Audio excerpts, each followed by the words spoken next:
Let's talk about your time in Smoky Mountain. This was in the 90s, Yes. and Knoxville, the Southeast, that's another hotbed Yep. for professional wrestling. How did Yeah. you get started with Smoky Mountain Wrestling?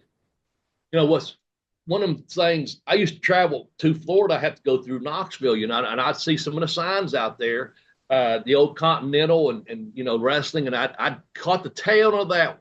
It was arcade at one point, but so I was aware of how big Knoxville was in the wrestling market.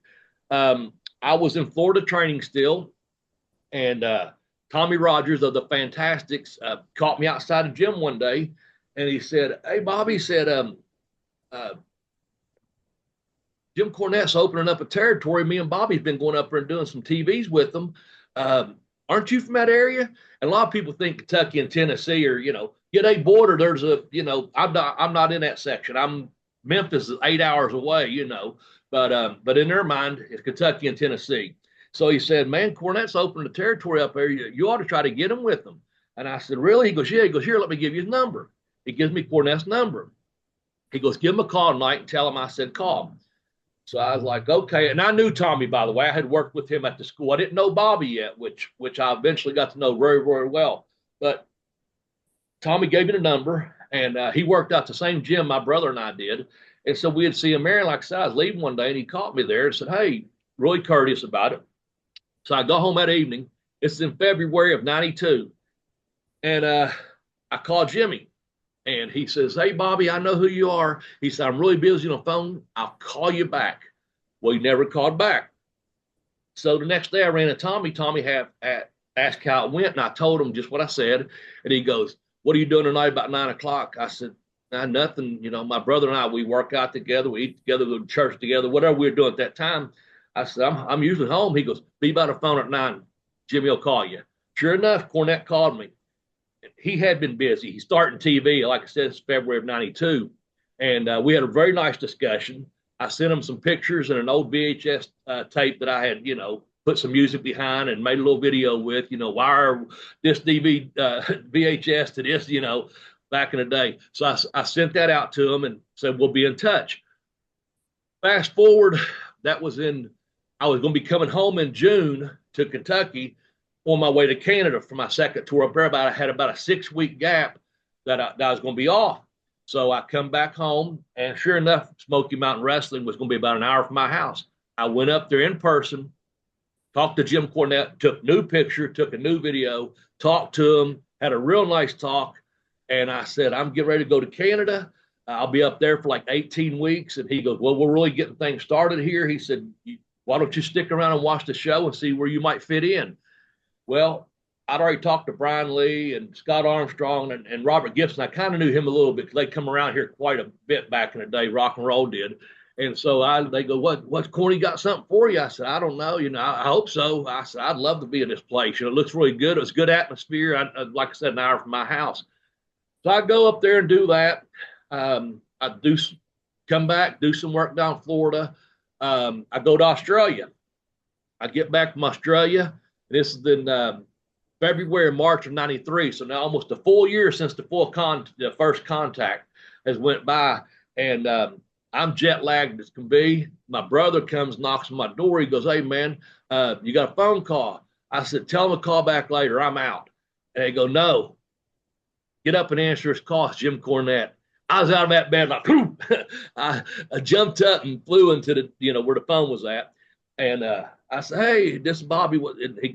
Jimmy told me to spew, and he goes, "How would you like to have a tryout?" And I said, "I'd love one." He goes, "We're going to be in Beckley, West Virginia, which is about 2 hours from me." He said, "We're in Beckley, West Virginia. Next week, it's a Sunday afternoon show. Can you make it?" I said, "Yes, sir. Yes, sir, I can." So the following week, I went to Beckley. I talked to some of the crew. Mark Curtis knew who I was and had seen the video, and he knew I was a Malenko guy. And I talked to Tom. I talked to Jimmy Gold and all these guys that knew Malenko. One knew Boris and one knew Dean. So good. Everyone knew. So I was welcomed. I was like, "That's cool." Well, Jimmy comes to me. Like I said, I already talked to Brian Lee before. Well, he was over in the Hill locker room at this point. Jimmy come to me and said, "Come here, I want you to meet someone." We go into the bathroom, and there's primetime Brian Lee, and Jimmy goes, hey, he introduced me to him. He goes, this is Brian Lee, our first champion, TV champion. He goes, you have a problem putting him over.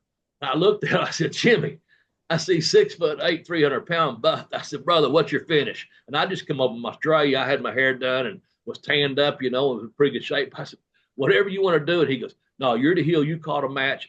My finish is the final countdown. I'll take care of you. I said, okay, see you out there.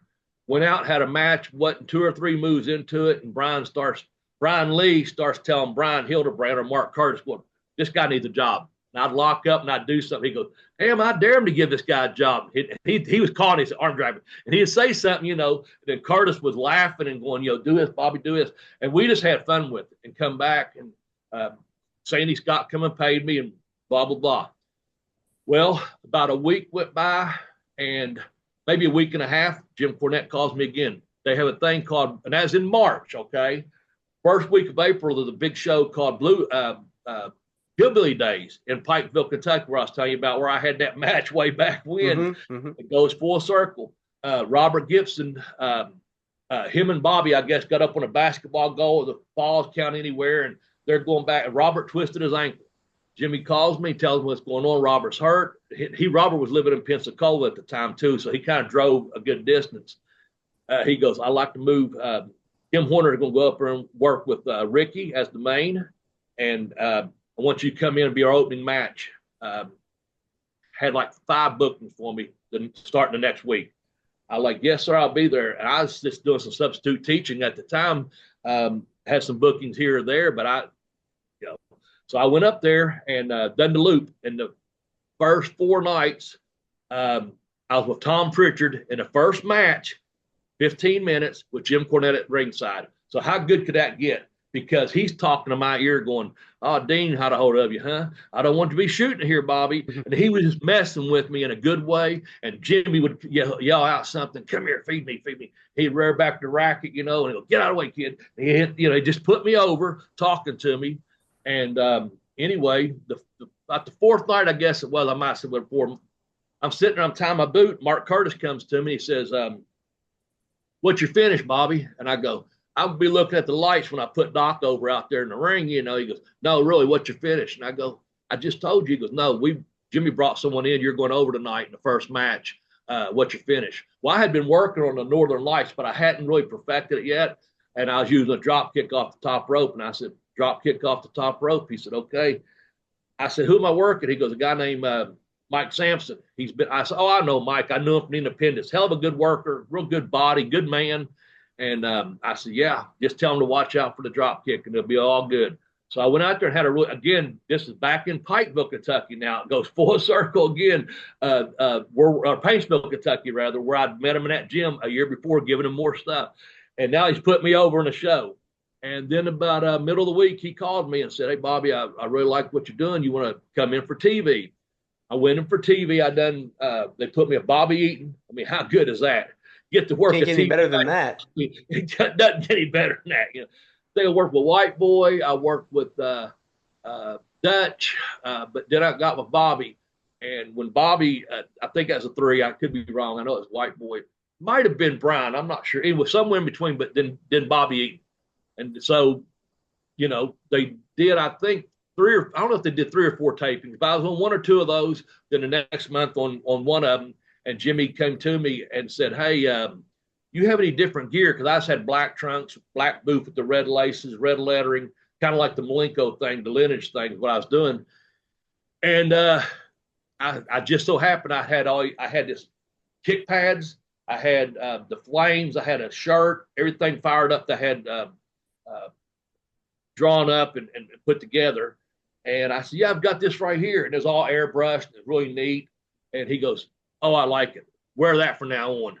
And so I was like, okay. I didn't go back to do a TV.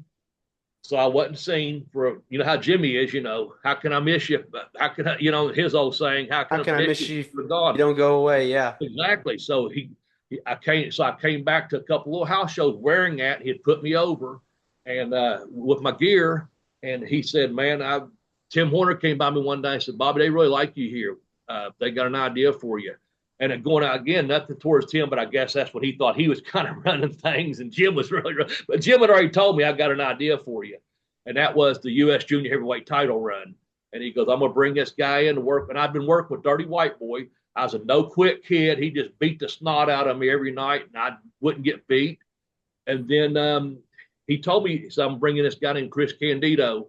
And one Sunday in Knoxville, I'm in the back, and here it comes around a corner, Chris Candido. And hey, man, I'm Chris Candido. He's over at work in Memphis. He said, as soon as I finish up over there, I'll be starting with you. I'm really looking forward to it. I've watched some of your matches, and so I think we can do some real fun matches together and stuff. And that's how Chris and I met, and we hit it off.